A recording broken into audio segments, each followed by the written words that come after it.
Et bienvenue dans le corrigé du bac blanc que j'ai posté sur la page du groupe WhatsApp.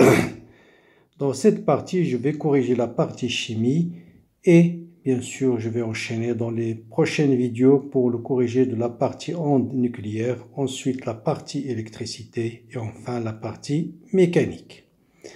Bon, le sujet, vous pouvez le télécharger dans la description, essayez de le travailler avant de regarder la solution. Donc, je vous conseille de faire cet exercice avant de voir le corrigé. Donc, c'est un exercice intéressant et surtout, il y a trop de calculs. Et c'est ça qui vous perturbe en général dans les examens. Chaque fois que vous trouvez beaucoup de calculs, vous êtes perdu et ça dérange. Donc, il faut avoir l'habitude de faire des exercices où il y a des calculs. Faire attention aux unités. C'est très important quand on travaille avec les conductivités. Donc cette partie, c'est un exercice de suivi de réaction par mesure de la conductivité dans la première partie et la deuxième partie d'un mélange de deux couples acide-base. Bon, partie 1, on vous dit on dissout une aspirine 500 mg dans un volume de 278 ml. Vous voyez déjà les valeurs numériques. Et on note cette solution S1. Et la conductivité de cette solution, c'est 64 millisiemens par mètre. On vous donne la masse molaire de l'acide, on vous donne les conductivités ioniques molaires de H3O+, et de A- en millisiemens mètre carré mol moins 1. Voilà les questions. Calculer C1, concentration de la solution S1, écrire la réaction de l'acide avec l'eau, exprimer le taux d'avancement en fonction de ces grandeurs-là, et conclure à partir de la valeur que vous allez trouver. Ensuite, exprimer la constante K en fonction de C et de taux. On dilue cette fois-ci la solution 10 fois. Donc, on va voir l'effet de la dilution sur le taux d'avancement. On vous dit de montrer que le taux est donné par cette relation-là, de calculer sa valeur et puis conclure à l'effet de la dilution. Donc, voilà un exercice vraiment type baccalauréat qu'il faut essayer de faire de A à Z. Bon, dans la partie 2, on va mélanger, faites très attention aux mots, on mélange un volume d'une solution d'ammoniac, une base de concentration C, de volume V, avec un acide de même concentration et de même volume. Donc, je vais faire une réaction acide-base. La mesure de la conductivité donne cette valeur-là, 137,22 millisiemens par mètre. Écrire l'équation de la réaction entre cet acide et cette base. Montrer que le taux d'avancement peut s'écrire sous la forme alpha fois sigma moins bêta. Alpha et sigma, ce sont des constantes qu'il faut déterminer. Ensuite, calculer ce taux d'avancement et exprimer la constante d'équilibre associée à cette réaction en fonction de taux. Et on vous dit, sachant que cette constante est égale à ça, retrouvez la valeur de taux. Donc ça vous permet de confirmer la valeur que vous allez trouver ici. C'est pour ça que je vous ai dit, il y a beaucoup de calculs. Donc essayez de le faire avant de regarder le corriger. Bien, voilà un peu pour la partie chimie. Donc commençons donc par le corriger. Donc toujours faire des schémas, c'est plus facile. Donc je dissous une aspirine de 500 mg dans 278 ml. Quelle est la concentration? Bon, vous avez plusieurs formules pour la concentration, soit la masse divisée par la masse molaire, soit le nombre de moles, c'est la masse divisée par la masse molaire, ou bien le nombre d'atomes divisé par le nombre d'Avogadro, ou bien le volume divisé par le volume molaire. Ici, bien sûr, c'est la masse sur la masse molaire, et la concentration, c'est N sur V, donc directement, la concentration, c'est M sur la masse molaire fois le volume. Là, on peut laisser les masses en grammes, et puis le volume en litres, et ça vous donne 10 moins 2 moles par litre. Bon. Équation de la réaction d'un acide, je vais le noter à H avec H2O. Bien sûr, l'acide va libérer H+, il va devenir H- plus H3O+, et puis à l'état final, GC1V X final, l'eau est en excès, X final. Question suivante, exprimer taux en fonction de sigma, c'est un lambda de H3 et lambda de A-. Donc la conductivité dans ma solution, il va être, c'est quoi l'origine de la conductivité? C'est les ions A- et les ions H3+, c'est les seuls ions. Par définition, bien sûr, le taux d'avancement, c'est X final sur X max. Hein? Ici, le réactif limitant, c'est AH parce que l'eau est en excès. Donc, X max, automatiquement, ça sera C1 fois V. Donc, il suffit d'exprimer donc X final en fonction de sigma. Or, sigma, c'est quoi? C'est lambda de A- fois la concentration de A- qui est X final sur V, plus lambda de H3 plus, il a la même sur le même volume, X final sur V. Donc, j'ai la même quantité de matière, donc je factorise par X sur V. Donc, taux, qui est X final sur le volume, c'est tout simplement cette expression-là, c'est sigma, donc X final sur le volume. Donc, taux, c'est X final sur V, donc c'est C1, et sigma, pardon, est égal à ça, voilà. Donc, taux, voilà, X final sur volume, ça sera sigma divisé par lambda, et il me reste 1 sur C1. Voilà, je remplace juste X final par sa valeur. Ici, X final sur le volume, ça sera sigma divisé par lambda A- plus lambda H3 plus. Voilà, je remplace X final sur le volume par sa valeur, il va devenir multiplié par 1 sur C1. Et là, il faut faire très attention à l'application numérique. La concentration C1, on l'a trouvée en mol par litre, il faut la transformer en mol par mètre cube, parce que la concentration, elle est donnée en mètre moins 1. Je rappelle, 1 litre, c'est égal à 10 à la puissance moins 3. 1 litre, c'est 10 à la puissance moins 3 mètres cubes. Donc, il va monter au dénominateur, il va devenir 10 puissance 3 fois 10 puissance moins 2, c'est fois 10.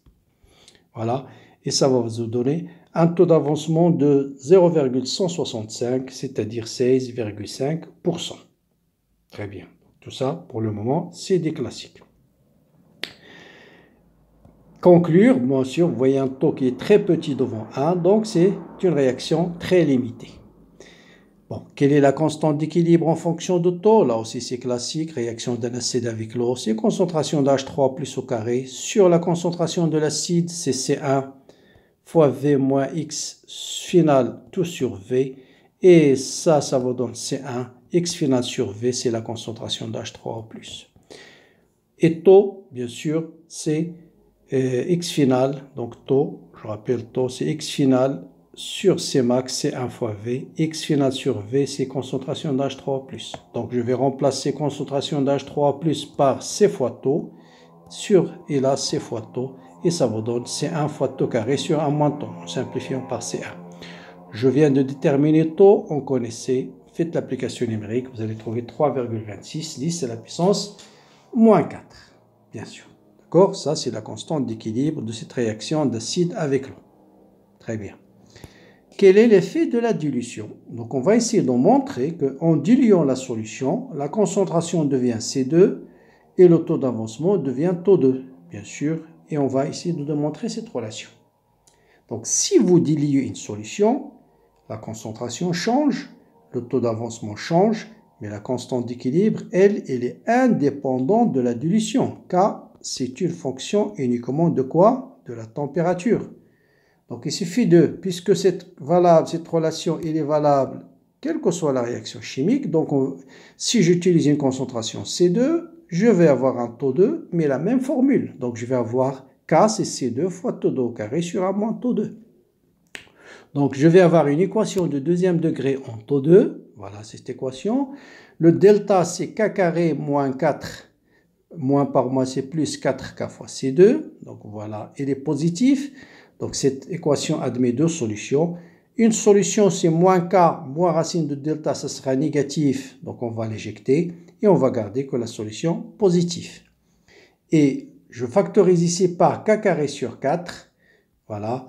Par K carré sur C2 au carré. Donc, racine carrée, ça sera K sur C2, K sur C2. En factorisant par K sur C2, je retrouve facilement la formule qu'on nous a demandé de déterminer. Donc, vous voyez, il suffit de chaque fois que vous voyez dans les suivis un racine carrée, pensez à une équation de second degré. Souvent, ça aide. Bien. Maintenant, en calculant le taux d'eau, on trouve 43% au lieu de 16%. Vous voyez bien que le taux d'avancement a augmenté. Donc, la dilution a pour effet d'augmenter le taux d'avancement. C'est ça l'effet de la dilution sur une réaction d'un acide avec l'eau. Ça veut dire l'acide va pratiquement se comporter comme un acide fort. Hein. Donc le taux d'avancement va augmenter, puisque pour un acide fort, le taux d'avancement est égal à combien? Est égal à 100%. Bien, partie 2. Dans la partie 2, cette fois-ci, on va faire un mélange d'un acide avec une base. Faites attention, un mélange. Ce mot est très important. Quand on mélange, c'est-à-dire dans le même bécher, vous avez un volume V de l'acide, un volume V de la base, de même concentration. Et on vous dit montrer que le taux d'avancement s'écrit sous la forme alpha fois sigma moins bêta. Alpha et bêta, c'est à déterminer. Donc, la première chose, bien sûr, si vous avez un composé AX, il se dissocie, par exemple ici CH3, NH3Cl, va donner Cl- plus CH3, NH3+. Si vous démarrez avec une quantité de matière N mol, à la fin, vous allez avoir 0, N mol de A+, et N mol de A-.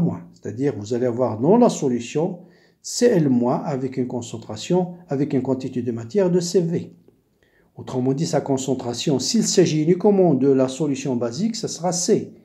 Mais là, ça sera Cl- dans un mélange. Donc sa concentration, par exemple, ça sera Cv sur le volume total. Hein. Donc là, on mélange. Faites attention. Bien. Donc je prends cette réaction d'un acide avec une base et on va faire le tableau d'avancement classique. Même quantité de matière, Cv00, Cv-X, Cv-X, XX. Quelle est la conductivité? Quels sont les ions? Vous avez NH4+, vous avez CH3 et NH4+, mais vous avez aussi Cl- qu'il ne faut pas oublier.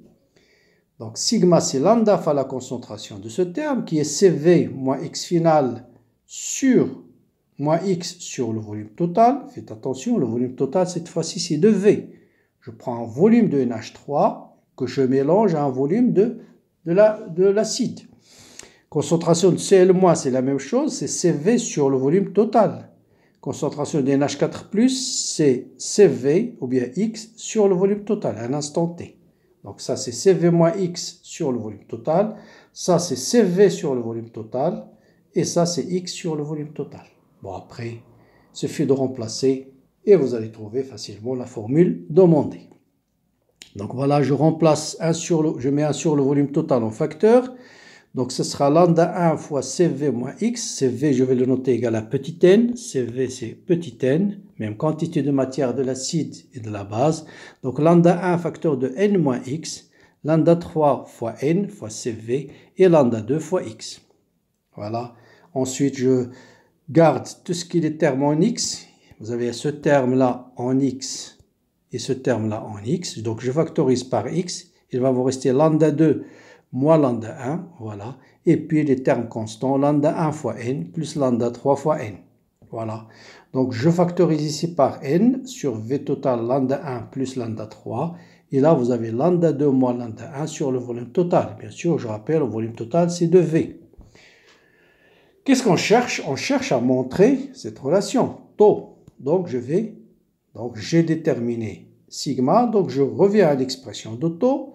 Taux, c'est X équilibre sur Cv. Donc, ça, c'est valable quel que soit X. Donc, à l'équilibre, sigma équilibre, ça sera X équilibre. Donc, sigma équilibre fois le volume total, moins n facteur de lambda 1 plus lambda 3, ça sera égal à lambda 2 moins lambda 1 fois X équilibre. Hein? Donc, je détermine cette relation. Donc, je peux déterminer X équilibre. Je divise par Cv et j'ai taux. Voilà. Donc, X équilibre est égal à tout ça divisé par lambda 2 moins lambda 1. Voilà, lambda 2 moins lambda 1. Et donc, taux, c'est X équilibre sur C fois V. Donc, je divise C fois V, et je rappelle, C fois V, c'est N. Je divise ça par N, et je divise ça par N. N avec N va partir, il va rester N. Et vous voyez bien que tout ça, c'est sigma moins bêta. Donc alpha, c'est ce terme auquel il faut relever sigma. Et ce terme, c'est bêta. Donc voilà, j'ai déterminé les paramètres alpha et bêta en fonction des volumes. Donc V total, c'est de V. N, c'est C fois V. Et puis lambda 2, lambda 1, c'est donné. Donc voilà comment on retrouve l'expression qui apparaît assez compliquée. Mais il suffit d'écrire correctement le tableau d'avancement. Quels sont les ions que j'ai, quelle est leur concentration, et vous arrivez facilement en formule. Donc là, je vous conseille de faire des applications numériques. Donc là, j'ai trouvé alpha 67,56, bêta c'est 9,12. Donc j'obtiens un taux d'avancement de 15%. D'accord? Bien. Maintenant, on veut vérifier ce taux d'avancement à partir de la constante d'équilibre. Quelle est la constante d'équilibre de ce mélange équimolaire?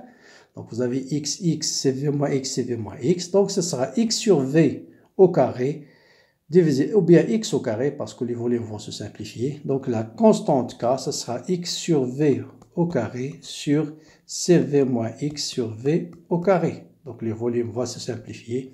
Donc ce sera X au carré sur CV moins X au carré. Voilà ma constante d'équilibre. Bien sûr, X final sur CV qui est N moins X final. Donc racine de K, j'enlève le carré, je factorise par X final et voilà X final. Donc taux c'est X final sur CV. Donc je divise X final par N et je trouve racine carrée de K. Donc là je trouve d'abord X final. Hein. Donc là X final racine de K, je factorise par X final. Voilà. Et je trouve que X final est égal à N racine de K sur 1 plus racine de K. Donc taux c'est X final sur N. Donc je ramène N ici. Et ça c'est taux. Donc taux c'est racine de K sur 1 plus racine de K. On vous donne la valeur de K, vous remplacez et vous allez trouver exactement 15%. C'est pourquoi je vous dis il y a beaucoup de calculs dans cet exercice, mais c'est un exercice de rappel de la première partie de la chimie de suivi de réaction par mesure de la pression. Donc voilà pour cette première partie. Essayez de travailler ce sujet. Bientôt, je vais vous donner le corrigé des autres parties en nucléaire, ensuite mécanique et enfin l'électricité. Voilà. Il me reste juste à vous souhaiter bonne préparation. N'hésitez pas à liker et partager les vidéos. Bon courage, bonne continuation et à bientôt.